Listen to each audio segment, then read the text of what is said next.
இல்ல எனக்கு புரியல. நீங்க அந்த கிளைம் டிபார்ட்மெண்ட்ல வேலை பாக்குறவங்க எல்லாம் படிச்சிருக்கீங்களா, படிக்கலையா? இது நம்ம லிஸ்ட்லயே இல்லையே.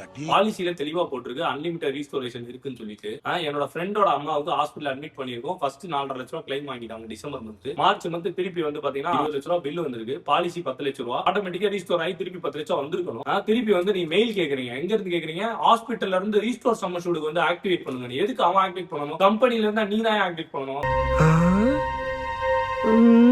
இது கூட உங்களுக்கு தெரியாதா? ஒவ்வொரு தடவையும் நாங்க வந்து சேல்ஸுக்கு கால் பண்ணி, ரீஜனல் மேனேஜருக்கு ஃபோன் பண்ணி, ஸ்டேட் ஹெட்டுக்கு ஃபோன் பண்ணி இதே பேசிட்டு இருக்கணுமா? லிஸ்ட் பெருசா போய்கிட்டு இருக்கு.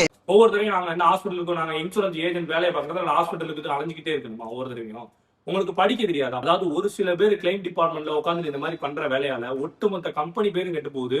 எங்களை மாதிரி இன்சூரன்ஸ் ஏஜென்டே நம்ப மாட்டேங்கிறாங்க. தயவு செஞ்சு புரிஞ்சுக்கோங்க. வேலை பார்க்க தெரிஞ்சா வேலை பாருங்க, இல்லைன்னா வேலையை விட்டு போயிருங்க.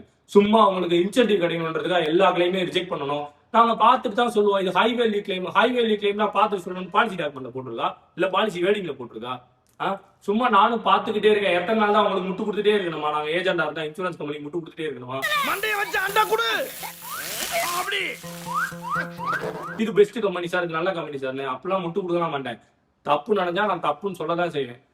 தயவு செஞ்சு புரிஞ்சுக்கோங்க மக்களே. இதுக்காக தான் நான் சொல்றேன்.